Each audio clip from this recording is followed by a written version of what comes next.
എല്ലാവർക്കും എൻ്റെ വിനീതമായ നമസ്കാരം.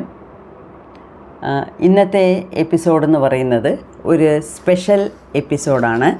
എന്താണെന്ന് വെച്ചാൽ ഈ മാസം 26-ാം തീയതി ബുധനാഴ്ച മഹാശിവരാത്രിയാണ്.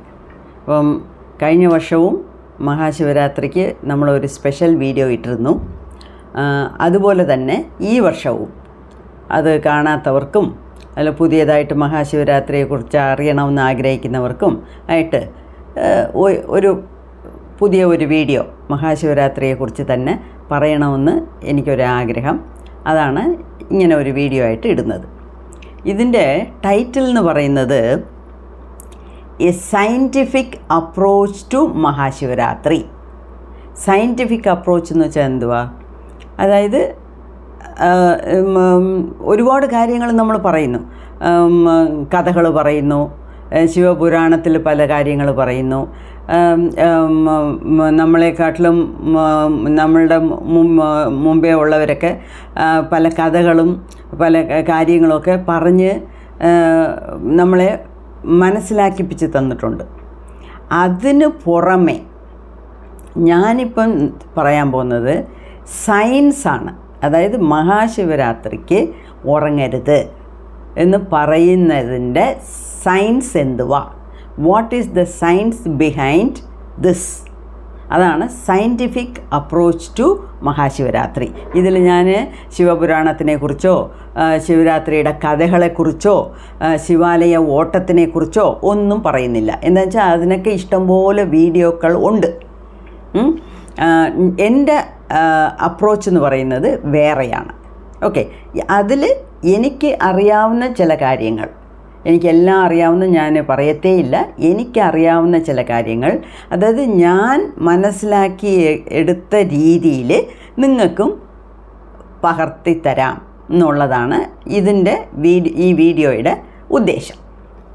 ഓക്കെ, ഇപ്പം നമുക്ക് എല്ലാവർക്കും ഒരുപാട് കാര്യങ്ങൾ അറിയാം. അതായത് സൂര്യൻ, ചന്ദ്രൻ, ഭൂമി, ഇതിൻ്റെയൊക്കെ മൂവ്മെൻറ്റ്സ് വെച്ചുകൊണ്ടാണ് നമുക്ക് പൗർണമിയും അമാവാസയും. അതായത് പൗർണമി എന്ന് വെച്ചാൽ വെളുത്ത വാവ്, അമാവാസ എന്ന് വെച്ചാൽ കറുത്ത വാവ്. ഓക്കെ, ഇംഗ്ലീഷിലാണെങ്കിൽ പൗർണമിക്ക് ഫുൾ മൂൺ, അമാവാസയ്ക്ക് ന്യൂ മൂൺ അല്ലെങ്കിൽ ന്യൂ മൂൺ എന്ന് പറയും. നോ മൂൺ എന്നാണ് അതിൻ്റെ അർത്ഥം, ന്യൂ മൂൺ. അപ്പം ഇങ്ങനെയൊക്കെ പേരുകളുണ്ട്. ഇതൊക്കെ എങ്ങനെയാണ് വരുന്നത്? നമ്മൾ ദിവസം ചന്ദ്രനെ കാണുന്നു, ചന്ദ്രൻ വളർന്ന് വരുന്നു, പൗർണമിയാകുന്നു, അതിന് പിന്നെ തേഞ്ഞ് പോകുന്നു. ഇപ്പം നമുക്ക് നമ്മൾ തേയുന്നു, വളരുന്നു എന്നുള്ള വാക്കുകൾ ഉപയോഗിച്ചാലും ഉള്ളിൻ്റെ ഉള്ളിൽ നമുക്കറിയാം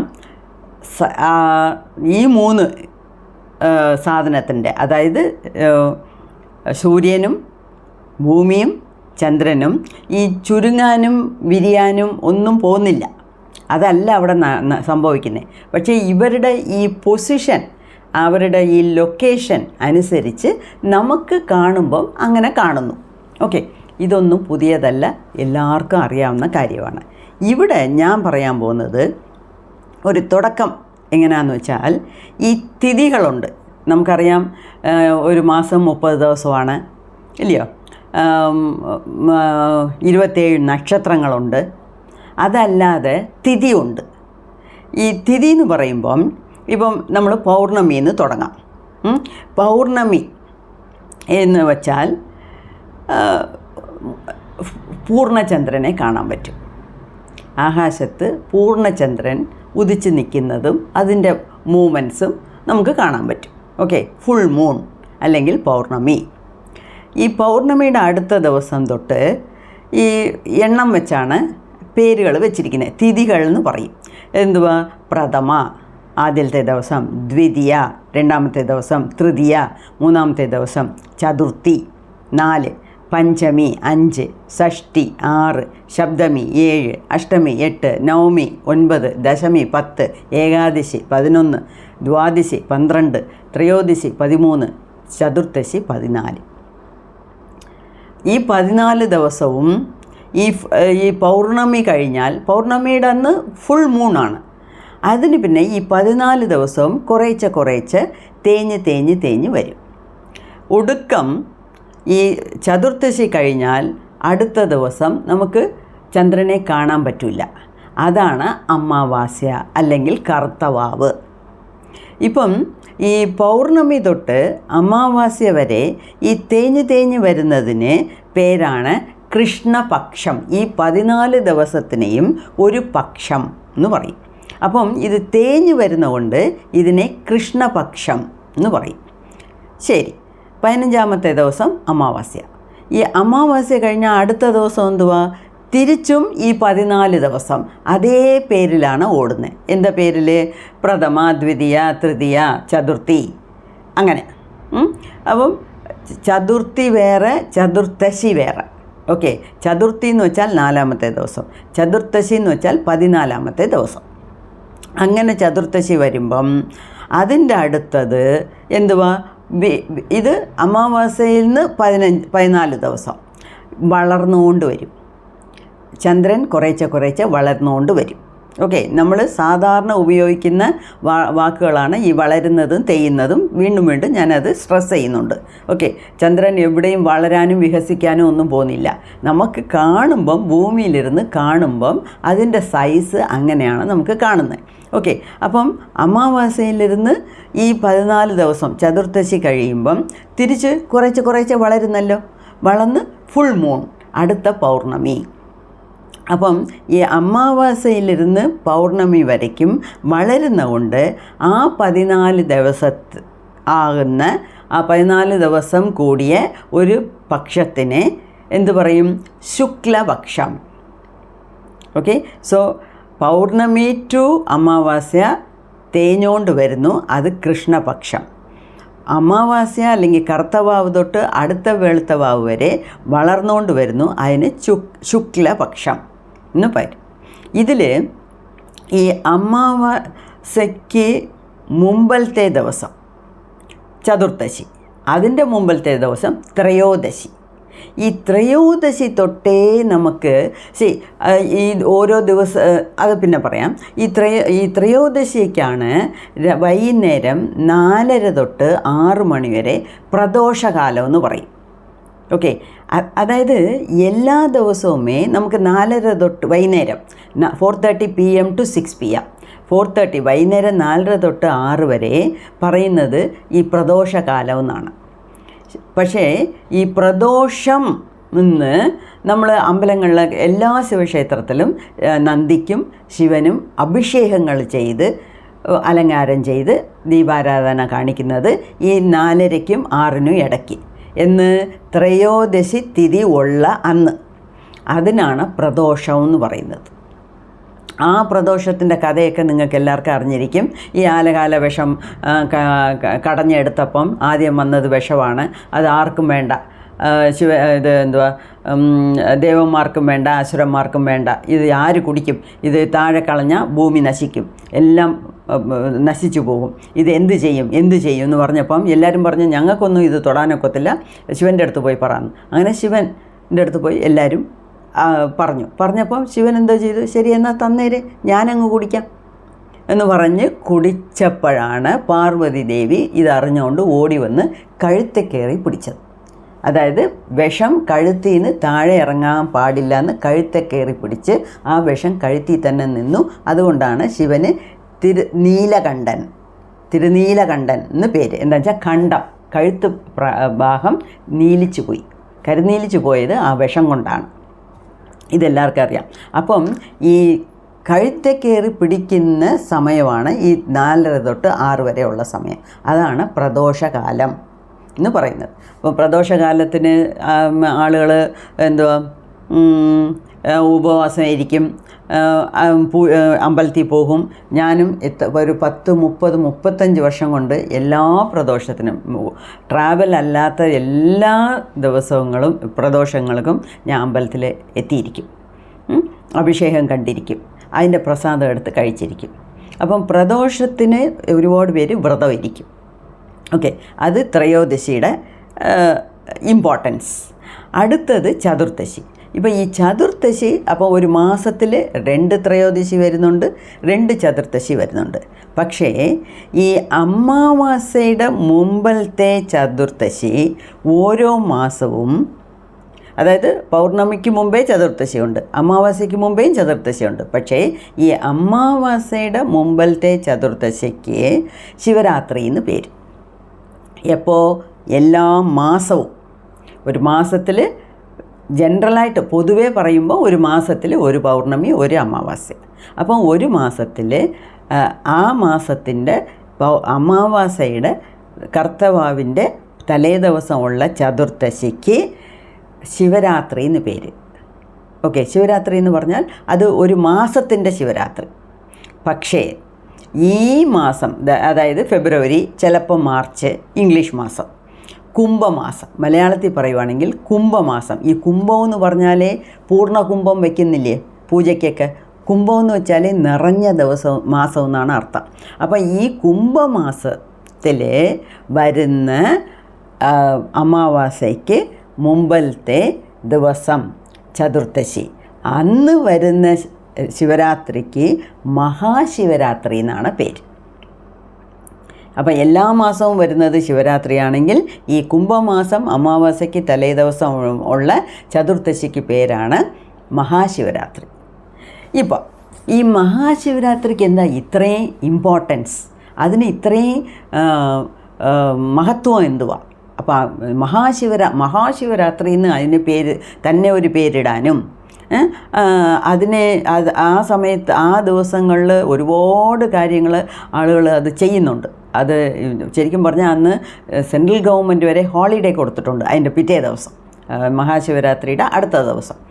ഇതിൽ എന്തിനെന്ന് പറഞ്ഞാൽ ഈ മഹാശിവരാത്രിയുടെ അന്ന് ചില കാര്യങ്ങളൊക്കെ പണ്ടേ കാലം തൊട്ടേ നമ്മളുടെ ആൾക്കാർ നമുക്ക് പറഞ്ഞു തന്നിട്ടുണ്ട്. ഒന്ന് വ്രതം ഇരിക്കണം, അമ്പലങ്ങളിൽ പോകണം, എല്ലാ അമ്പലങ്ങളിലും ശിവൻ്റെ അമ്പലങ്ങളിലും പല പൂജകളും ആരാധനകളും ഒക്കെ നടക്കും. അതിൽ പങ്കെടുക്കണം. മെയിനായിട്ട് എല്ലാവരും പറയുന്നത് ഒരു കാര്യമാണ്, ശിവരാത്രിയുടെ അന്ന് ഉറങ്ങാൻ പാടില്ല. അതിൻ്റെ സയൻസ് എക്സ്പ്ലനേഷനാണ് ഞാനിപ്പം തരാൻ പോകുന്നത്. ഇപ്പം ശിവരാത്രിയുടെ അന്ന് പൊതുവേ ചെയ്യേണ്ട ചില കാര്യങ്ങൾ എന്തുവാന്ന് ആദ്യമേ ഞാൻ പറഞ്ഞേക്കാം. ഞാൻ പറഞ്ഞില്ലേ, ഇപ്പം ഈ കന്യാകുമാരി, നാഗർകോയിൽ സൈഡൊക്കെ ഒരു 8-10 അമ്പലങ്ങളുണ്ട്, ശിവക്ഷേത്രങ്ങൾ. അത് ശിവാലയ ഓട്ടം എന്ന് പറയും. അതായത് പല സ്ഥലത്തായിട്ടുള്ള ശിവൻ്റെ അമ്പലങ്ങളാണ്. അപ്പോൾ അതിൽ നമ്പറുണ്ട് 1 തൊട്ട് 10 വരെ. അതേ ഓർഡറിൽ ആൾക്കാർ പണ്ടേ കാലത്തൊക്കെ നടന്നു പോയി ശിവക്ഷേത്രത്തിൽ പോയി തൊഴുതേച്ച് വരും. ഇപ്പം എല്ലാവരും വാൻ പിടിച്ചും കാറിലും ഓട്ടോയിലുമൊക്കെയാണ് ഈ ശിവാലയ ഓട്ടം നടത്തുന്നത്. അല്ലാതെയും ഒരുപാട് കാര്യങ്ങൾ ഈ ശിവരാത്രിയുടെ അന്ന് പകൽ തന്നെ അമ്പലങ്ങളിൽ നടക്കുന്നുണ്ട്. ഓക്കെ, പിന്നെ ശിവപുരാണം വായിച്ച് നോക്കിയാൽ അതിൽ അത്രയും പറയുന്നത് ശിവൻ്റെ മഹിമയെക്കുറിച്ചാണ്. ഓക്കെ, പിന്നെ അന്ന് കഥാകാലക്ഷേപം കാണും, ആൾക്കാർ അതിനെക്കുറിച്ച് സംസാരിക്കും, അതിൻ്റെ എക്സ്പ്ലനേഷനൊക്കെ തരും. അതൊക്കെ ഒരു സൈഡ്. അതൊന്ന്. രണ്ടാമത്, ഇതിൽ നമുക്ക് ഏത് ഇഷ്ടമോ അതൊക്കെ പങ്കെടുക്കാം. അതൊന്ന്. രണ്ടാമത്, ശിവരാത്രിയുടെ അന്ന് പകലും രാത്രിയും എല്ലാവരും ഉപവാസം ഇരിക്കും. ഉപവാസം എന്ന് വെച്ചാൽ ഫാസ്റ്റിംഗ്, അതായത് ഒന്നും കഴിക്കാതിരിക്കും. ഇപ്പോൾ ഈ കഴിക്കാതിരിക്കുന്നതിനെക്കുറിച്ചൊന്നും ഞാൻ വിസ്തരിക്കേണ്ട കാര്യമില്ല. എന്താണെന്ന് വെച്ചാൽ ഇഷ്ടം പോലെ യൂട്യൂബിൽ വീഡിയോസ് കിടക്കുന്നുണ്ട്. ഇപ്പം കഴിക്കാതിരിക്കുന്നു എന്ന് പറഞ്ഞാൽ ചിലർ വെള്ളം പോലും കുടിക്കത്തില്ല, പച്ചവെള്ളം പോലും നാക്കി തൊടത്തില്ല. ചിലർ വെള്ളം കുടിക്കും, കഠിനമായിട്ടുള്ള സോളിഡായിട്ടുള്ള ഫുഡൊന്നും കഴിക്കത്തില്ല. അപ്പം നമുക്ക് പൊതുവേ എന്ത് ചെയ്യാമെന്ന് പറഞ്ഞാൽ വെള്ളം കുടിക്കാം, ലഘുവായിട്ടുള്ള വെള്ളം കുടിക്കാം, ജ്യൂസുകൾ കുടിക്കാം. അത് പഴത്തിൻ്റെ ജ്യൂസുകൾ കുടിക്കാം, കുക്കുംബറിൻ്റെ ജ്യൂസ് കുടിക്കാം, കുമ്പളങ്ങയുടെ ജ്യൂസ് കുടിക്കാം, carrot juice, apple juice, grape juice, അങ്ങനെ. അതായത് വെള്ളം പോലെയുള്ള എന്ന് പറയുമ്പം അതിൽ സത്തും ഉണ്ട്, അതേസമയത്ത് ലഘുവായിട്ട് ദഹിക്കാൻ പറ്റുന്ന സാധനമാണ്. അപ്പം വെറും വെള്ളം കുടിച്ച് തന്നെ ഇരിക്കാം ഫുൾ ഡേ. ജ്യൂസുകൾ കുടിക്കാം, ജ്യൂസുകൾ കുടിച്ചാൽ എനിക്കത് ശീലമില്ല, അല്ലെങ്കിൽ എനിക്ക് ഓഫീസിൽ പോകണം, വല്ലാതെ വയറ് വിശക്കും എന്നുണ്ടെങ്കിൽ പഴങ്ങൾ കഴിക്കാം. എന്തൊക്കെ പഴം ഇഷ്ടമോ അതൊക്കെ കഴിക്കാം. ശരി, ഇല്ല പഴം കഴിച്ചാലും പോരാ, എനിക്ക് ഗുളിക കഴിക്കണം, ഷുഗറുണ്ട്, BP ഉണ്ട്, വെറും വയറ്റിൽ കഴിക്കാൻ പാടില്ല, വല്ലതും കഴിച്ചിട്ടേ കഴിച്ചോളൂ. എന്തെങ്കിലും ലഘുവായിട്ടുള്ള ലഘുഭക്ഷണങ്ങൾ, ലഘുഭക്ഷണം എന്ന് പറയുമ്പം അത് ഈ മലക്കറികളൊക്കെ വേവിച്ച് കഴിക്കാം. പച്ചയ്ക്ക് മലക്കറി കഴിക്കണ്ട, പച്ചയ്ക്ക് ഫ്രൂട്ട്സ് കഴിക്കാം. മലക്കറികൾ കഴിച്ചാലും വയറ് നിറയും, വല്ലാതെ വിശക്കത്തില്ല. ഓക്കെ, അതുകൊണ്ടാണ് ഈ കുക്ക്ഡ് വെജിറ്റബിൾസ് എന്ന് പറയുന്നത്. അത് ജസ്റ്റ് വെജിറ്റബിൾസ് എല്ലാം കൂടെ വെട്ടിയിട്ട് ഒന്ന് ആവിയിൽ വേവിച്ച് അതിനകത്ത് കുറച്ച് ഉപ്പും കുരുമുളകിൻ്റെ പൊടിയും ഇട്ട് കുറച്ച് ബട്ടറൊക്കെ ഇട്ട് നല്ല സോട്ട് ചെയ്താൽ, നല്ല അടുപ്പത്തിട്ട് ഒന്ന് മെഴുക്ക് വരട്ടി പോലെ, ഒരുപാട് എണ്ണയും നെയ്യും ഒന്നും വേണ്ട, ലേശം ഒന്ന് മെഴുക്ക് വരട്ടി അത് കഴിക്കാം. അങ്ങനെ കഴിക്കാം. ഇല്ല അതും പറ്റില്ല എന്നുണ്ടെങ്കിൽ ഈ ഗോതമ്പ് റവ, അല്ലെങ്കിൽ ഗോതമ്പ് റവയുടെ കഞ്ഞി, അല്ലെങ്കിൽ ഗോതമ്പ് റവയിൽ ഉപ്പുമ, ഒന്നുമില്ലെങ്കിൽ ചപ്പാത്തി, അതൊക്കെ കഴിക്കാം. ഇതിനെല്ലാം ലാസ്റ്റ് പ്രിഫറൻസാണ് അരിയും അരിയിൽ വയ്ക്കുന്നത്. ഓക്കെ, സോ ഇതൊക്കെയാണ് ഈ ഫാസ്റ്റിങ്ങിൽ വരുന്ന കാര്യങ്ങൾ. ഇപ്പോൾ ഈ ഫാസ്റ്റിംഗ് എന്തിനിരിക്കണമെന്ന് ഞാൻ നേരത്തെയും 1-2 വീഡിയോകളിൽ പറഞ്ഞിട്ടുണ്ട്. ഇപ്പോഴും ഞാനതൊന്ന് ഓർമ്മിപ്പിക്കാം. ഈ ഫാസ്റ്റിംഗ് എന്ന് പറയുന്നത് ഇപ്പം ഷഷ്ഠിയുടെ വ്രതം മുരുകന് വേണ്ടി, ഏകാദശി വ്രതം മഹാവിഷ്ണുവിന് വേണ്ടി, പ്രദോഷ വ്രതം ശിവന് വേണ്ടി, ഇത് ഒരു ദൈവവും നമ്മളടുത്ത് ആവശ്യപ്പെട്ട കാര്യങ്ങളല്ല. അപ്പം ഷഷ്ഠിക്ക് വ്രതം ഇരുന്ന മുരുകനെ നമ്മൾ പ്രീതിപ്പെടുത്താം, അതൊന്നുമല്ല.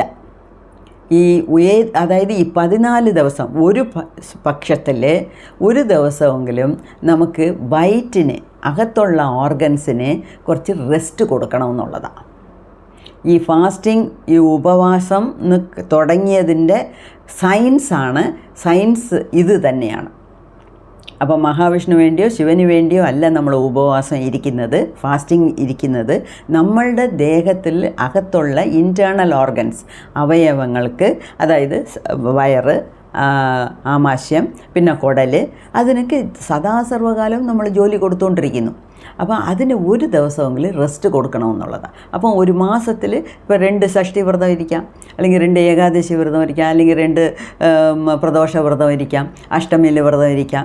ഏതെങ്കിലും ഒരു ദിവസം, ഈ 14 ദിവസത്തിൽ ഒരു ദിവസം, അങ്ങനെ കുറച്ച് ഗ്യാപ്പ് ഇട്ട് ഒരു 10 ദിവസം കഴിയുമ്പം ഒരു ദിവസം റെസ്റ്റ് കൊടുത്താൽ നമ്മളുടെ ഇൻറ്റേർണൽ ഓർഗൻസ് എല്ലാം ഹാപ്പിയാണ്. അവർക്ക് ഹാപ്പി എന്ന് വെച്ചാൽ അവർക്ക് നമ്മൾ ജനിച്ചാൽ മരിക്കുന്നവരെ അവർ ജോലി ചെയ്യാൻ തയ്യാറാണ്. പക്ഷേ ഇടയ്ക്കിടയ്ക്ക് ഒരു റെസ്റ്റ് കിട്ടുമ്പം അവർക്ക് അത് ബാക്കി കാര്യങ്ങൾ ചെയ്യാൻ ഉള്ള സമയം കിട്ടും. ഈ ബാക്കി കാര്യം എന്ന് വെച്ചാൽ എന്തുവാ, ഈ ഫാസ്റ്റിംഗ് എന്ന് പറയുന്നത് ഡീടോക്സിങ് എന്നാണ് പറയുന്നത്. ഈ ഡീടോക്സ് എന്ന് പറഞ്ഞാൽ എന്തുവാ, ഈ ടോക്സിക് എന്ന് പറഞ്ഞാൽ വിഷാംശം. ഓക്കെ, അപ്പോൾ ഈ ടോക്സിക് സാധനങ്ങൾ നമ്മുടെ ദേഹത്തിൽ ഉണ്ട്. ഇപ്പം ദിവസവും 1-2 പ്രാവശ്യം മലം പോയാലും നമ്മുടെ വലിയ കുടലിൽ ഇഷ്ടം പോലെ മലം തങ്ങിയിട്ടുണ്ട് ഉണ്ട്. ഓക്കെ, അപ്പോൾ അതുമാത്രമല്ല, ഇപ്പം ഈ ഡീടോക്സിങ് എന്ന് പറഞ്ഞാൽ പല കാര്യങ്ങൾ കുറച്ചൊക്കെ ബാക്കി വെച്ചേക്കും.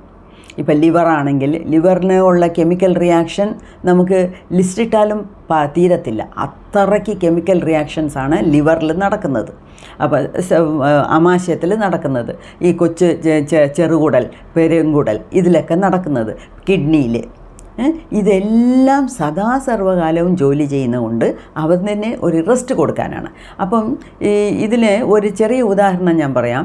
ഇപ്പോൾ ഒരു മൺഡേ ടു സാറ്റർഡേ നമ്മൾ ജോലിക്ക് പോകുന്നു, എല്ലാ ദിവസവും ജോലിക്ക് പോകുന്നു. അപ്പം എല്ലാ ദിവസവും നമ്മൾ തുണി നനയ്ക്കത്തില്ല, നനച്ചാൽ വിരിക്കത്തില്ല, അല്ലെങ്കിൽ വിരിക്കുമായിരിക്കും, ഉണങ്ങിയാൽ എടുക്കുമായിരിക്കും, അതേ എടുത്താലും മടക്കത്തില്ല. അപ്പോൾ അതെല്ലാം ഒന്നേ അഴുക്ക് കൂനയായിട്ട് കൂട്ടി വെച്ചേക്കും, അല്ലെങ്കിൽ നനച്ചിട്ടതെല്ലാം ഒരു കൂന അല്ലെങ്കിൽ ഒരു വാർഡ്രോബിലിട്ട് തള്ളി വയ്ക്കും. അപ്പോൾ ഞായറാഴ്ച ഒരു ദിവസം അല്ലെങ്കിൽ ഏതെങ്കിലും ഒരു ദിവസം എക്സ്ട്രാ നമുക്ക് ലീവ് കിട്ടുമ്പോൾ എന്ത് ചെയ്യും, ഈ തുണികളെല്ലാം എടുത്ത് അടുക്കി പറക്കി വയ്ക്കും, ഇല്ലയോ? അടുക്കളയിലെ വാർഡ്രോബിലെ അടുക്കി പറിക്കുന്നത്, അല്ലെങ്കിൽ വീട് നീറ്റാക്കുന്നത്, എക്സ്ട്രാ ആയിട്ട് എന്തെങ്കിലുമൊക്കെ ചെയ്യുന്നത് അന്നാണ് നമ്മൾ ചെയ്യുന്നത്, അല്ലയോ? അതുപോലെ നമ്മളുടെ അവയവങ്ങൾക്ക് റെസ്റ്റ് കൊടുക്കുമ്പം അവർ റെസ്റ്റ് എടുത്ത് അങ്ങനെ ഹായായിട്ട് കിടന്ന് ഉറങ്ങുമെന്നല്ല അതിൻ്റെ അർത്ഥം. അവർക്കും ഇതുപോലെ പല ജോലികൾ ബാക്കി വെച്ചിട്ടുണ്ട് ആ സിസ്റ്റത്തിനകത്ത്. ആ ജോലികളെല്ലാം വേണ്ടാത്ത അഴുക്കുകൾ അവിടെ ഉള്ളത് ഇവിടെ ഉള്ളത് നമ്മൾ വീട് നീറ്റാക്കുന്ന പോലെ അവിടെ നമ്മുടെ സിസ്റ്റത്തിനകത്തുള്ള അഴുക്കെല്ലാം എടുത്ത് കളയും. ഓക്കെ, അതാണ് ഡീടോക്സിങ് എന്ന് പറയുന്നത്. അപ്പം ഡെയിലിയേ ഡീടോക്സിങ് നടക്കുന്നുണ്ട്, അല്ലാതെ സ്പെഷ്യലായിട്ട് ഈ ഫാസ്റ്റിംഗ് സമയത്ത് ഡീടോക്സിങ് നടക്കുന്നുണ്ട്. അപ്പം അതാണ് ഈ ഉപവാസം ഇരിക്കുന്നതിൻ്റെ അർത്ഥം. രണ്ടാമത്, ഈ സാധനയൊക്കെ ചെയ്യുന്നില്ലയോ, ക്രിയായോഗം ചെയ്യുന്നു, മെഡിറ്റേഷൻ ചെയ്യുന്നു. ഈ സാധനയിൽ ഒരുപാട് തീവ്രമായിട്ടുള്ളവർക്ക് ഈ 3 നേരം ഒന്നും കഴിക്കാനേ പാടില്ല. യോഗി എന്ന് പറഞ്ഞാൽ ഒരു നേരമേ കഴിക്കാവൂ. എന്നുവെച്ചാൽ ഈ വയറ് നിറച്ച് കഴിച്ചാൽ നിങ്ങൾക്കറിയാം എന്ത് സംഭവിക്കുന്നു. അടുത്ത നിമിഷം നമുക്ക് ഉറങ്ങാനേ തോന്നത്തുള്ളൂ. എന്താണെന്ന് വെച്ചാൽ ബ്ലഡ് വെസൽസ് എല്ലാം ഉള്ള ബ്ലഡെല്ലാം ആ വയറ്റിലോട്ട് ആമാശയത്തിലോട്ടാണ് പോകുന്നത്.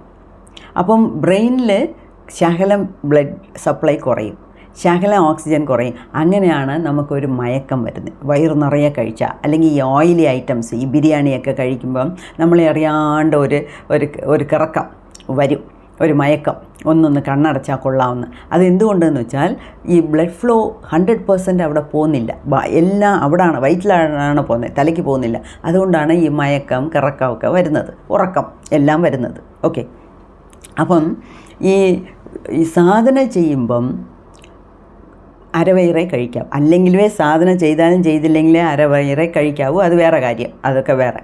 അപ്പം ഈ സാധന ചെയ്യുന്നവർ ഒരുപാട് കഴിക്കാനേ പാടില്ല. ഈ 3 നേരം കഴിച്ചാൽ രോഗി, 2 നേരം കഴിച്ചാൽ ഭോഗി, 1 നേരം കഴിച്ചാൽ യോഗി, ഇതൊക്കെ നിങ്ങൾക്കറിയാം. ഓക്കെ, അപ്പം ഈ ശിവരാത്രിക്ക് എന്തൊക്കെ ചെയ്യണം എന്ന് ചോദിച്ചാൽ, ഒന്ന്, ഫാസ്റ്റിംഗ് ഇരിക്കാം. ഫാസ്റ്റിംഗ് ഇരിക്കുന്നത് അവരവരുടെ ദേഹത്തിൻ്റെ രീതി അനുസരിച്ച്. ഓക്കെ, ഫാസ്റ്റിംഗ് ഇരിക്കാം. രണ്ടാമത്, സൈലൻസിലിരിക്കണം. നിങ്ങൾ അമ്പലത്തിൽ പോയില്ലയോ അത് വലിയ കാര്യമല്ല. ശിവരാത്രിക്ക് അമ്പലത്തിൽ പോകണ്ടെന്ന് വത്സമ്മ പറഞ്ഞു. ഞാൻ പോകണമെന്നോ പറയുന്നില്ല. ഓക്കെ, അതൊക്കെ അവരവരുടെ ഇഷ്ടം, അവരവരുടെ ശീലം, അവരവരുടെ മനസ്സിന് എന്ത് ഇഷ്ടമോ അത് ചെയ്യുക. പക്ഷേ ഞാൻ പറയുന്നത്, നിങ്ങൾ അമ്പലത്തിൽ പോകുന്നെങ്കിൽ രാവിലെ പോകണം, വൈകുന്നേരം പോകണം, രാത്രി പോകണം, എപ്പോൾ വേണമെങ്കിലും പോകണം, വരണം, അതൊക്കെ വേറെ കാര്യം. പിന്നെ ബുക്കുകൾ, ശിവപുരാണം പഠിക്കാം, ശിവൻ്റെ മഹിമകളെക്കുറിച്ച് പാട്ടുകൾ കേൾക്കാം, യൂട്യൂബ് കാണാം, എന്ത് വേണമെങ്കിലും ചെയ്യാം. അതൊക്കെ ആ ശിവരാത്രി എന്ന് പറയുമ്പോൾ അന്ന് രാവിലെ തന്നെ വെളുപ്പാൻ രാവിലെ എണ്ണിച്ച് കുളിച്ച് അന്ന് വ്രതം ഇരിക്കുന്നു ഒരു സങ്കല്പം എടുക്കണം. എന്ത് കഴിക്കാൻ പോകുന്നു, എന്ത് ചെയ്യാൻ പോകുന്നു എന്നുള്ളതിൻ്റെ ഒരു സങ്കല്പം. എന്ത് കഴിക്കുന്നു വെച്ചാൽ ലിസ്റ്റല്ല ഞാൻ പറയുന്നത്. ഇന്ന് ഞാൻ വെള്ളം പോലും കുടിക്കത്തില്ല, അല്ലെങ്കിൽ വെള്ളം കുടിക്കും, അല്ലെങ്കിൽ വെറും ജ്യൂസേ കുടിക്കത്തുള്ളൂ, അല്ലെങ്കിൽ വൈകുന്നേരം അമ്പലത്തിൽ പോയിട്ട് വന്നേ കഴിക്കത്തുള്ളൂ. അങ്ങനെയൊക്കെ ഏതെങ്കിലുമൊക്കെ നമ്മൾ എന്ത് തീരുമാനിക്കുന്നോ അത് സങ്കല്പം ചെയ്യണം. രണ്ടാമത്തെ കാര്യം, സൈലൻസിലിരിക്കണം. മൗനവ്രതമാണ് ഏറ്റവും നല്ലത്. അതായത് ഭക്ഷണം കുറയ്ക്കുക, ഫാസ്റ്റിംഗ് ഒക്കുന്നവരെ ഇരിക്കുക. രണ്ടാമത്, അതിനേക്കാട്ടിലും ഇമ്പോർട്ടൻ്റാണ് മൗനവ്രതം. വായടച്ചിരിക്കുക. വായടച്ചിരിക്കുന്നു എന്ന് പറഞ്ഞുകൊണ്ട് ശരിക്കും പറഞ്ഞാൽ മൗനത്തിനെക്കുറിച്ച് ഞാനൊരു വീഡിയോ ഇട്ടിട്ടുണ്ട്. അതിൽ മൗനത്തിൽ പല രീതികളുണ്ട്. അപ്പം അത് വീഡിയോ പ്ലേലിസ്റ്റിൽ പോയി നോക്കിയിട്ട്, അതായത് നമ്മൾ ഈ മെറ്റീരിയലിസ്റ്റിക് ലൈഫിൽ ഈ സംസാര സാഗരത്തിൽ കടന്ന് ഉഴലുമ്പം നമുക്ക് ചെയ്യേണ്ട കാര്യങ്ങൾ എന്തുവാന്നുള്ള ഒരു ലിസ്റ്റുണ്ട്. ഓക്കെ, അതിൽ ഈ മൗനത്തിനെ കുറിച്ച് ഞാൻ പറഞ്ഞിട്ടുണ്ട്. അപ്പം ഈ മൗനം എന്ന് പറയുമ്പം ഇപ്പം കുഞ്ഞുണ്ട്, പൊടിക്കുഞ്ഞുണ്ട്, അല്ലെങ്കിൽ ഒരുപാട് വയസ്സായവരുണ്ട്. അവരുടെ അടുത്തൊക്കെ എന്തെങ്കിലുമൊക്കെ നമുക്ക് സംസാരിക്കാതിരിക്കാൻ പറ്റില്ല. അവരെന്തെങ്കിലുമൊക്കെ ചോദിച്ചുകൊണ്ടിരിക്കും, കുഞ്ഞ് കരഞ്ഞുകൊണ്ടിരിക്കും. അപ്പം ഞാൻ മൗനമെന്ന് പറഞ്ഞിട്ട് കാര്യമില്ല. ശരിക്കും പറഞ്ഞാൽ 5 വയസ്സിന് താഴെ കൊച്ചുങ്ങളുണ്ടെങ്കിൽ അവർക്ക് മൗനം ആ അമ്മമാർക്ക് മൗനം പാലിക്കേണ്ട കാര്യമില്ല. അല്ലെങ്കിൽ അങ്ങനെ തക്കതായ നമുക്ക് സഹായിക്കാനുള്ള ആൾ വേണമെങ്കിൽ മൗനത്തിലിരിക്കാവും. അല്ലാത്തവരൊക്കെ ഒക്കുന്നവരെ മൗനത്തിലിരിക്കുക.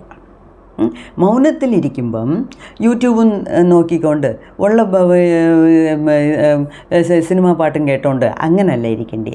മൗനമെന്ന് പറയുമ്പം കണ്ണടച്ച് വായടച്ച് ഒക്കുന്നെങ്കിൽ ഒരു മുറിയിൽ തന്നെ ഇരുന്ന് ശിവചിന്തയിൽ ഇരിക്കണം. ഓക്കെ, ശിവചിന്തയെന്ന് പറഞ്ഞാൽ പഴയ പുരാണങ്ങളൊക്കെ കേട്ട് കാണും, അതിനെക്കുറിച്ചൊക്കെ നമ്മൾ ആലോചിക്കുക, അല്ലെങ്കിൽ നാമം ജപിക്കുക, മന്ത്രങ്ങൾ ഉച്ചരിക്കുക, ശ്ലോകങ്ങൾ പറയുക. മൃത്യുഞ്ജയ ശ്ലോകം പറയാം, 1008 പ്രാവശ്യം പറയാം, 1,00,000 പ്രാവശ്യം പറയാം. ഒന്നുമില്ല, എനിക്കൊന്നുമേ അറിഞ്ഞുകൂടാ, വേണ്ട, ഓം നമശിവായ പറയാമല്ലോ. നമശിവായും വേണ്ട, ഓം പറയാമല്ലോ. ഓം ചാൻറ്റിങ് ചെയ്യുക. അതും വേണ്ടേ, മിണ്ടാതിരിക്കുക. അതാണ് യഥാർത്ഥത്തിൽ മൗനവ്രതത്തിൻ്റെ അർത്ഥം. ഒന്നും മിണ്ടരുത്. ഈ ഗാഡ്ജറ്റ്സ് എല്ലാം ഉപയോഗിക്കാൻ പാടില്ല. അത് പിന്നെ ഞങ്ങൾ ഓഫീസിൽ പോകുന്നു, ഞങ്ങൾക്ക് കമ്പ്യൂട്ടറില്ലാതെ പറ്റില്ല, മൊബൈലില്ല, അതെല്ലാം എനിക്ക് മനസ്സിലാവുന്നുണ്ട്. അങ്ങനെയുള്ളവർ അതിനനുസരിച്ച് ജീവിക്കുക, അല്ലെങ്കിൽ ഒരു ദിവസം ലീവ് എടുത്തുകൊണ്ട് വീട്ടിൽ ഇരിക്കുക. ഓക്കെ, അതൊക്കെ അവരവരുടെ ഇഷ്ടം.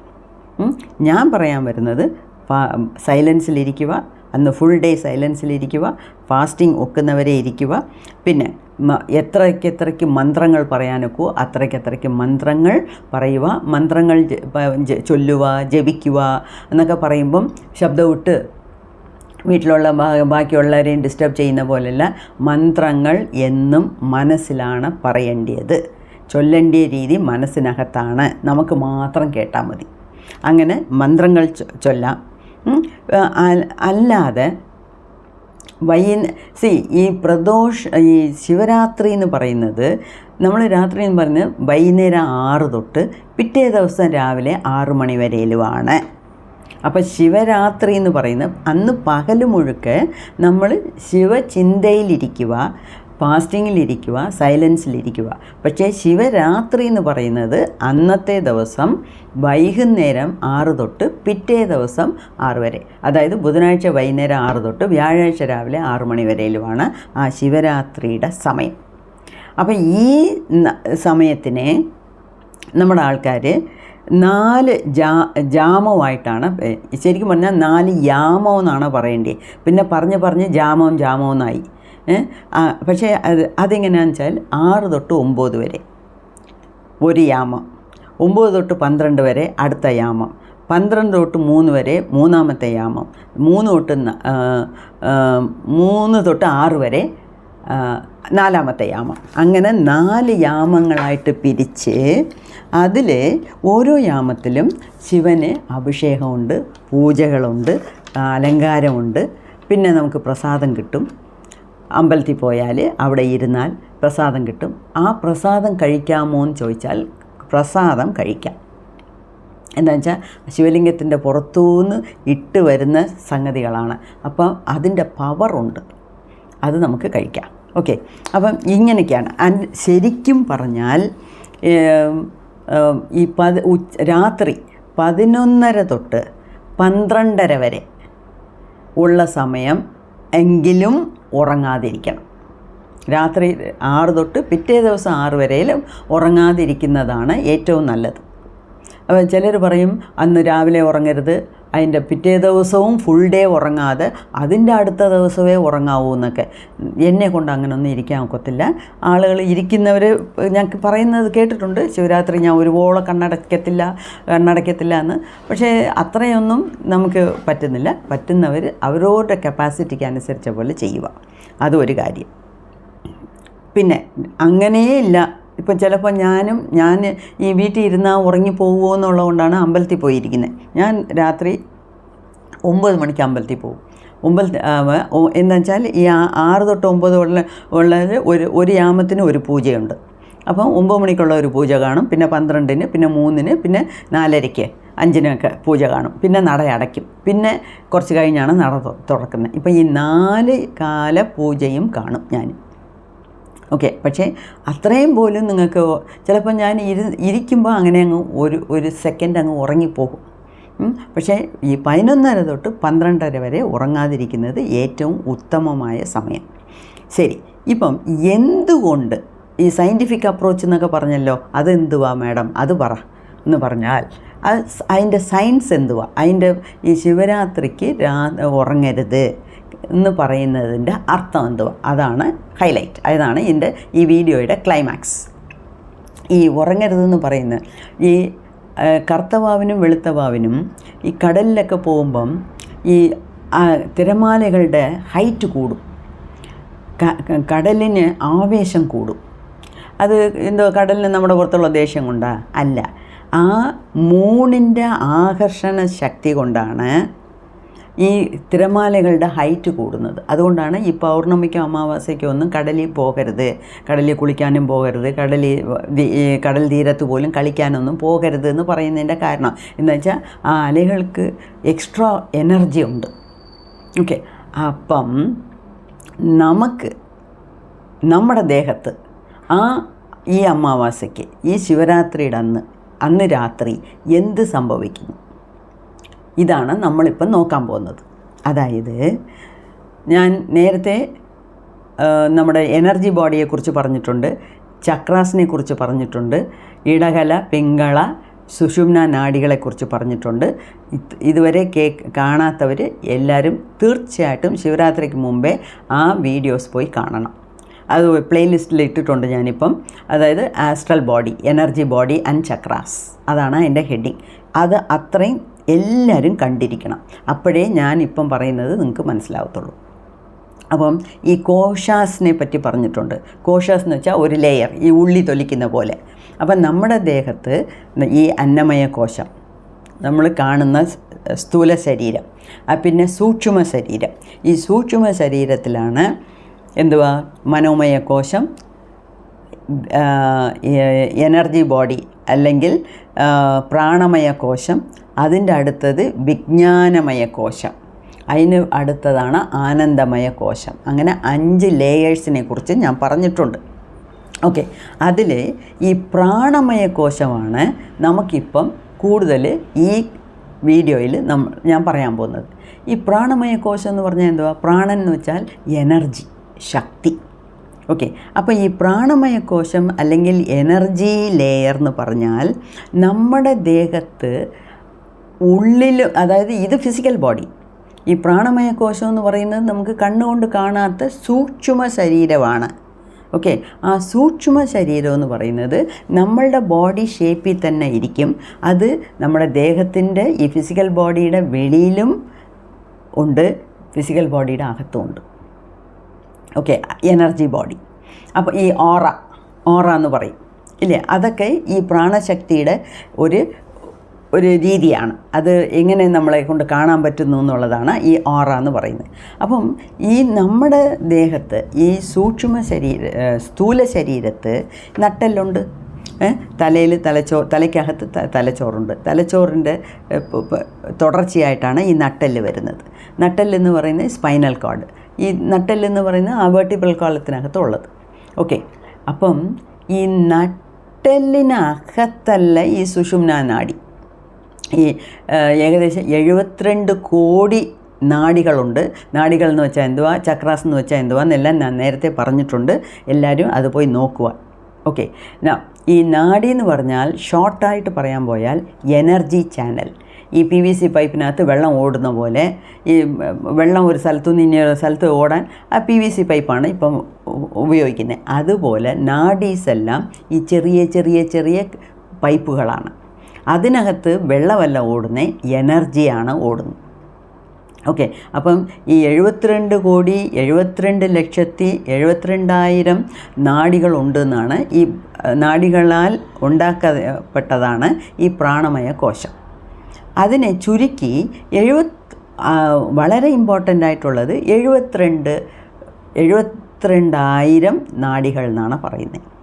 ആ 72,000 നാഡികളിലും വളരെ വളരെ വളരെ ഇമ്പോർട്ടൻ്റ് ആയിട്ടെന്നുള്ളത് പറയുന്നതാണ് നട്ടെല്ലിന് നട്ടെല്ലിനകത്തല്ല, പ്ലീസ് നോട്ട്, നട്ടെല്ലിനകത്തല്ല, നട്ടെല്ലിൻ്റെ കൂട്ട് അതിന് പാരലായിട്ട് പ്രാണമയ കോശത്തിൽ ഉള്ള ഒരു നാഡിയാണ് സുഷുമ്നാ നാഡി. ആ സുഷുമ്നാ നാഡി എന്ന് പറയുന്നത് മൂലാധാരം എന്ന് പറയുന്നത് എവിടെയാണെന്ന് നിങ്ങൾക്കറിയാം. മൂലാധാരത്തിൽ നിന്ന് ഈ തല ഉച്ചി സുഷുമ്ന വരെ സഹസ്രാരം വരെ ഒരു ട്യൂബ് ഉണ്ട്. ട്യൂബ് പോലെ നിങ്ങൾക്ക് വിഷ്വലൈസ് ചെയ്യാം. ഓക്കെ, ആ മെയിൻ നാഡിക്ക് പേരാണ് സുഷുമ്ന. ഈ സുഷുമ്ന നാഡിയുടെ 2 സൈഡും ഇടത് ഭാഗത്ത് ഇട, വലത് ഭാഗത്ത് പിങ്കള, അങ്ങനെ 3 നാഡികളാണ് ഏറ്റവും പ്രധാനപ്പെട്ട നാഡികൾ. ഓക്കെ, ഇപ്പം ഈ സുഷുമ്ന നാഡിക്കകത്തും ഒരുവിധമായിട്ടുള്ള ഈ ഒരു ഫ്ലൂയിഡുണ്ട്. ഈ സെറിബ്രോസ്പൈനൽ ഫ്ലൂയിഡെന്ന് ഈ നട്ടെല്ലിനകത്ത് ഉള്ള പോലെ അതിനകത്ത് ഒരു എനർജിയാണ് ഓടുന്നത്. ആ എനർജിക്ക് പേരാണ് കുണ്ടലിനി ശക്തി. ഓക്കെ, അപ്പം പ്രാണദേഹത്തിനെ കാണാൻ പറ്റുമോ? പറ്റില്ല. എന്തുകൊണ്ട് പറ്റില്ല? അത് നമ്മുടെ സൂക്ഷ്മ ശരീരത്തിലുള്ളതാണ്. നമുക്ക് നമ്മളുടെ സാധാരണ കണ്ണുകളുകൊണ്ട് കാണാൻ പറ്റില്ല. അപ്പം പ്രാണദേഹത്തിനെ അല്ലെങ്കിൽ എനർജി ബോഡിയെ, പ്രാണിക് ബോഡിയെ നമുക്ക് കാണാനേ പറ്റില്ല. അപ്പോൾ ഈ 72,000 നാഡികളെ നമുക്ക് കാണാൻ പറ്റുമോ? പറ്റില്ല. സുഷുമ്നയെ കാണാൻ പറ്റുമോ? അത് വലുതാണല്ലോ, ഇവിടം തൊട്ട് ഇവിടം വരെ പോകുന്നല്ലോ, മൂലാധാരം തൊട്ട് സഹസ്രാരം വരെ പോകുന്നല്ലോ. എന്നാൽ അതിനെ കാണാൻ പറ്റുമോ? പറ്റില്ല. ഇട കാണാൻ പറ്റുമോ? പറ്റില്ല. പിങ്കളയെ കാണാൻ പറ്റുമോ? പറ്റില്ല. അതായത് നമ്മുടെ ഈ കണ്ണുകൊണ്ടോ നമ്മുടെ ഈ പഞ്ചേന്ദ്രിയങ്ങൾ കൊണ്ട് അതൊന്നും കാണാൻ പറ്റില്ല. പക്ഷേ അത് ഉണ്ട്. അതിനകത്ത് ഇങ്ങനെ എനർജി അപ്പ് ആൻഡ് ഡൗൺ പോയിക്കൊണ്ടിരിക്കുവാണ്. അപ്പം ഇനിയാണ് ക്ലൈമാക്സ്. അപ്പം ഈ മൂലാധാരത്തിൽ നിന്ന് സഹസ്രാരം വരെ ഒരേ ഒരു ട്യൂബായിട്ട് നിങ്ങൾ ഒന്നിനെ മനസ്സിൽ കണ്ടാൽ, അപ്പം ഈ മൂലാധാരത്തിൽ നിന്ന് ആ ട്യൂബ് മേളി വരുന്നില്ലയോ, അതിന് പേരാണ് സുഷുമ്ന.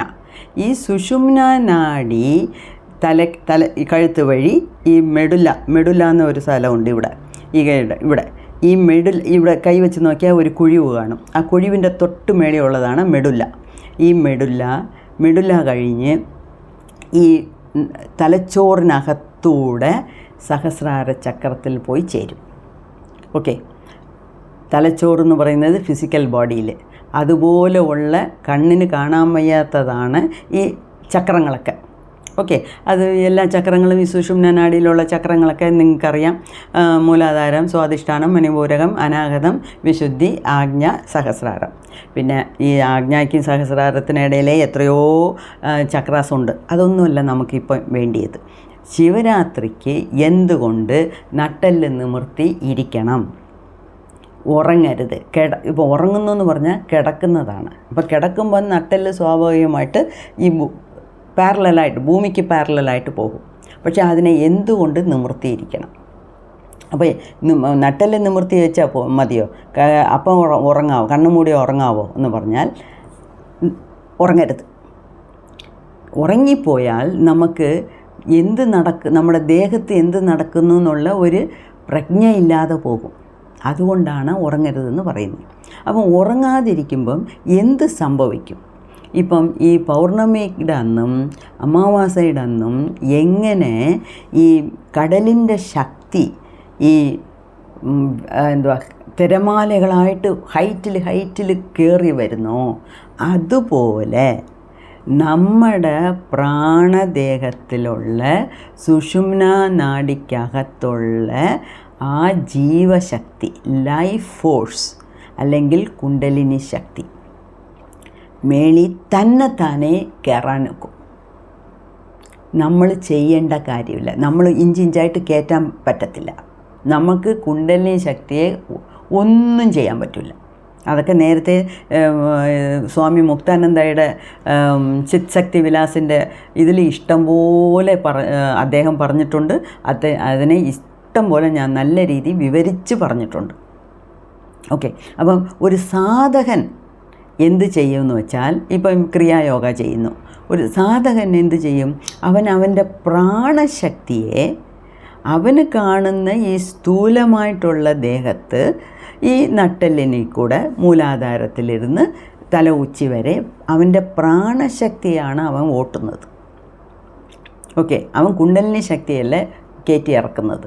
ആ കുണ്ടലിനി ശക്തി തന്നെത്താനെ ഉണർന്ന് അത് കയറി മേളി വന്ന് ഇവിടെ സഹസ്രാരത്തിലോട്ട് ഉള്ള ശിവൻ, ഈ കുണ്ടലിനി ശക്തി എന്ന് പറയുന്നത് മേളി കയറി വന്ന് ഇവിടെ ഉള്ള സഹസ്രാരത്തിലുള്ള ശിവൻ്റെ കൂടെ ഒന്നിച്ച് ചേരുന്നതാണ് ശിവശക്തി ഐക്യരൂപം. അതാണ് അർദ്ധനാരീശ്വരുടെ ശിവൻ്റെയും ശക്തിയുടെയും ഒരു ഐക്യം. ഓക്കെ, അതാണ് ഇവിടെ നടക്കുന്നത്. ഓക്കെ, അപ്പം ശിവരാത്രിയുടെ അന്ന് എന്തോ സംഭവിക്കുന്നു. ശിവരാത്രിയുടെ അന്ന് അപ്പോൾ എല്ലാവരും ഉറങ്ങാതെ നട്ടെല്ലും നിമിർത്തി പിടിച്ച് ഇങ്ങനെ അവയർനെസ്സോടെ കാത്തിരുന്നാൽ ഈ ശിവശക്തി ഐക്യം നടക്കുമോ എന്ന് പറഞ്ഞാൽ എല്ലാവർക്കും അതൊന്നും നടക്കുന്നതല്ല. അതായത് നമ്മൾ ഒരു സാധകൻ സാധനയിലൂടെ ഈ പ്രാണശക്തിയെ മേളി കയറ്റി ഇറക്കുന്നത് പോലെ നമ്മളത് നമ്മളായിട്ട് ചെയ്യുവാണ്, വോളണ്ടറി ആക്ഷനാണ്. അതുപോലെ എങ്ങനെ ഈ കടലിൻ്റെ തിരമാലകളുടെ ശക്തി കൂടി മേളി ഹൈറ്റിൽ വരുന്നോ അതുപോലെ നമ്മളുടെ ആ കുണ്ടലിനി ശക്തിയും തന്നെത്താനെ, അതാണ് ഇവിടെ ആലോചിക്കേണ്ടത്, അടിവരയിടേണ്ടത്, തന്നെത്താനെ നാച്ചുറലായിട്ട് മേളി കയറി വരാനുള്ള സാധ്യത കൂടിയ ഒരു ദിവസമാണ് ഈ മഹാശിവരാത്രി. അത്രയേ ഉള്ളൂ. മനസ്സിലായോ? അപ്പം ടീച്ചറെ, ഞാൻ രാത്രി 6 മണി തൊട്ട് വൈകുന്നേരം 6 തൊട്ട് അടുത്ത ദിവസം രാവിലെ 6 മണി വരെ ഇരിക്കും, പക്ഷേ എനിക്ക് കുണ്ടലിനി ശക്തി കയറുമോ? ആർക്കും ഒരു ഗ്യാരണ്ടിയും പറയാനൊക്കത്തില്ല. ആ ശിവന് പോലും വന്ന് നമുക്കൊരു ഗ്യാരണ്ടി പറയാനൊക്കത്തില്ല. ഓക്കെ, അത് കുണ്ടലിനി ശക്തി തന്നെത്താനെ വിചാരിച്ച് ചെയ്യേണ്ട ഒരു സംഭവമാണ്. അപ്പം കുണ്ടലിനി ശക്തിക്ക് ഏതെങ്കിലും റെക്കമെൻഡേഷൻ കൊണ്ടുപോകാവോ ശിവൻ മുഖാന്തരം? അല്ലെങ്കിൽ കുണ്ടലിനി ശക്തി എടുത്ത് നമുക്ക് റിക്വസ്റ്റ് ചെയ്യാവോ? ഒന്നും നടക്കത്തില്ല. പിന്നെ എന്തിനാണ് നമ്മൾ ഉണർന്നിരിക്കുന്നത്? മെനക്കെട്ട് അന്ന് സുഖമായിട്ട് കൈയും കാലും നീട്ടി ഉറങ്ങരുതോ? അതല്ല. ഭക്തിമാർഗത്തിലുള്ളവർ, മുക്തി നേടണമെന്ന് ആഗ്രഹിക്കുന്നവർ, നമ്മുടെ കൈലാഷ് ചാനൽ കാണുന്നവർ, അല്ലാതെ കണ്ടില്ലെങ്കിലും ബാക്കി എല്ലാ കാര്യത്തിലും ഈ ശിവൻ്റെ ദൈവത്തിനെ വിശ്വസിക്കുന്നവർക്ക് ഇന്നത്തെ ദിവസം ശിവരാത്രിയുടെ അന്ന് ഉറങ്ങാതിരിക്കുമ്പം നട്ടെല്ല് നിമിർത്തി, അതിനാണ് ഈ പാട്ട് പാടുന്നതും ശിവൻ്റെ കഥ കേൾക്കുന്നതും അതുമൊക്കെ ചെയ്യുന്നത്. എങ്ങനെയെങ്കിലും ഉറങ്ങാതെ ആ 12 hours 12 മണിക്കൂർ നമ്മൾ പിടിച്ചു നിന്നാൽ ഉടനെ കുണ്ടലിനി അങ്ങ് കയറും എന്നല്ല ഞാൻ പറയാൻ വരുന്നത്. എല്ലാ വർഷവും നമ്മളിങ്ങനെ ചെയ്തുകൊണ്ട് വരുമ്പം നമ്മളായിട്ട് ചെയ്യുന്നതിനെക്കാട്ടിലും നാച്ചുറലായിട്ട് സ്വാഭാവികമായിട്ട് അത് മേളി കയറി, അത് എത്ര ദൂരം കയറുമോ, എത്ര സ്പീഡിൽ പോകുമോ, എവിടെയൊക്കെ കയറും, ഏതേത് ചക്രം വഴി കയറും, ഇതൊന്നും നമുക്ക് ശാശ്വതമല്ല. ശാശ്വതമല്ല എന്ന് വെച്ചാൽ ഡെഫിനറ്റ് അല്ല. ശാശ്വതം എന്ന് വെച്ചാൽ ആർക്കും പറയാനൊക്കത്തില്ല. പക്ഷേ അത് നടക്കാനുള്ള സാധ്യതക്കൂറ് കൂടുതലാണ്. അതുകൊണ്ട് നമ്മളും ഒരു വർഷത്തിൽ ഒരു ദിവസം നമ്മൾ രാവിലെ തൊട്ട് രാത്രി വരെ ലഘുവായിട്ട് കഴിക്കുക, അല്ലെങ്കിൽ കഴിക്കാതിരിക്കുക, ശിവൻ്റെ ഓർമ്മയിലിരിക്കുക, നട്ടെല്ല് നിമിർത്തിയിരിക്കുക, അമ്പലത്തിൽ പോവുക, അഭിഷേകങ്ങളെല്ലാം കാണുക, ശിവചിന്തയിൽ മുഴുകി ഇരുന്നാൽ നടക്കുന്നത് നടക്കട്ടെ. അപ്പോൾ എല്ലാ വർഷവും കുറേശ്ശെ ചിലപ്പം ഒരു ഇമ്പ്രൂവ്മെൻറ്റ്, അത് കുറേശ്ശെ കയറും ഇറങ്ങുമെന്നല്ല ഞാൻ പറയുന്നത്. അങ്ങനെ ഒന്നും ഈ എഴുതാപ്പുറം വായിക്കരുത്. ഓക്കെ, സോ അങ്ങനെ പറഞ്ഞല്ലോ, ഇങ്ങനെ പറഞ്ഞല്ലോ, എനിക്കൊന്നും നടന്നില്ലല്ലോ, ഞാൻ നിങ്ങളുടെ വീഡിയോ കേട്ടിട്ട് മെനക്കെട്ട് ഞാൻ 12 മണിക്കൂർ ഉറങ്ങാതിരുന്നു, എൻ്റെ കുണ്ടലിനി ശക്തി എവിടെ ഇപ്പോൾ എന്ന് പറഞ്ഞാൽ അതൊന്നും ആർക്കും ഒന്നും പറയാനൊക്കത്തില്ല. ആർക്കും ഒരു ഗ്യാരണ്ടിയും തരാനൊക്കത്തില്ല. ഞാൻ പറഞ്ഞല്ലോ, ശിവനെ വിചാരിച്ചാലും നിങ്ങൾക്കൊരു ഗ്യാരണ്ടി തരാൻ പറ്റില്ല. പിന്നെ അതിനൊക്കെ ഒരുപാട് ഒരു സാധകൻ നല്ല പോലെ പ്രാക്ടീസ് ചെയ്തിരിക്കണം. മഹാവതാർ ബാബാജിയെ പോലെയോ അല്ലെങ്കിൽ യോഗാനന്ദ പരമഹംസയെ പോലെയോ അത്രയും അങ്ങനെയൊക്കെയാണ് നമ്മൾ ജീവിക്കുന്നത്. അതുകൊണ്ട് അങ്ങനൊന്നും നമ്മൾ ആഗ്രഹം അത്യാഗ്രഹമായിട്ട് മാറണ്ട. പക്ഷേ നമ്മളാലായത് വലിയ സാധനങ്ങളൊന്നും ചെയ്ത് സാധിച്ചില്ലെങ്കിലും കുറച്ച് നമ്മളാലായത് ഒരു ദിവസം കണ്ണടഞ്ഞ് വരും. എനിക്കൊക്കെ എന്നെ അറിയാണ്ട് ഞാൻ കണ്ണടച്ച് പോകും. ഞാൻ ഇന്നേ വരെ കഴിഞ്ഞ ശിവരാത്രി വരെ ഉറങ്ങരുതെന്ന് വിചാരിച്ചാൽ എന്താണെന്ന് വെച്ചാൽ ബാക്കി 364 ദിവസവും നമ്മൾ രാത്രി കിടന്ന് ഉറങ്ങുന്നു. അപ്പോൾ അതേ ശീലമല്ലേ നമ്മുടെ ദേഹത്ത്. പക്ഷേ നമ്മുടെ മനസ്സിൻ്റെ ആഗ്രഹമാണ് ഇത്. അതുകൊണ്ട് ഇത് എന്തായിരുന്നാലും ഇങ്ങനെ നട്ടെല്ല് നിവർത്തി ഒക്കുന്നവരെ സൈലൻസിലിരുന്ന് ഒക്കുന്നവരെ പൂജകളൊക്കെ ചെയ്ത് ശിവനാമം ജപിച്ചുകൊണ്ട് ഇരിക്കുക. സ്വയമായിട്ട് നാച്ചുറലായിട്ട് നടക്കാൻ സാധ്യത ഉണ്ടെന്ന് അറിഞ്ഞേ പിന്നീട് എല്ലാവരുടെ ദേഹത്തും അത് നടക്കാനുള്ള സാധ്യതയുണ്ട്. അപ്പം എല്ലാവരും അതിനു വേണ്ടി ഒന്ന് ശ്രമിക്കുക. പക്ഷേ ഈ സയൻസ് എന്ന് പറയുന്നത് ഇതാണ്. അപ്പം എന്തൊക്കെയാ എനിക്കറിയാവുന്ന കാര്യങ്ങളൊക്കെ ഞാൻ ഇതിനകത്ത് പറയാൻ ശ്രമിച്ചിട്ടുണ്ട്. ഒരു അറ്റംപ്റ്റ് നടത്തിയേ ഉള്ളൂ. എന്താ വെച്ചാൽ ഇതൊക്കെ നമുക്കൊന്നും പറഞ്ഞറിയിക്കുന്ന സംഗതികളല്ല. ശകലം അവിടെ ഇവിടെയൊക്കെ ഞാൻ മനസ്സിലാക്കിയെടുത്തത് എന്നെക്കാട്ടിലും വലിയ അറിവ് ഇത്രയും ഈ ഏരിയയിൽ ഇല്ലെങ്കിൽ അവർക്ക് മനസ്സിലാകട്ടെ എന്നുകൊണ്ട് ഒരു വീഡിയോ ഇട്ടുന്നേ ഉള്ളൂ. എല്ലാവരെയും ആ ശിവൻ ആ ശക്തി അനുഗ്രഹിക്കട്ടെ.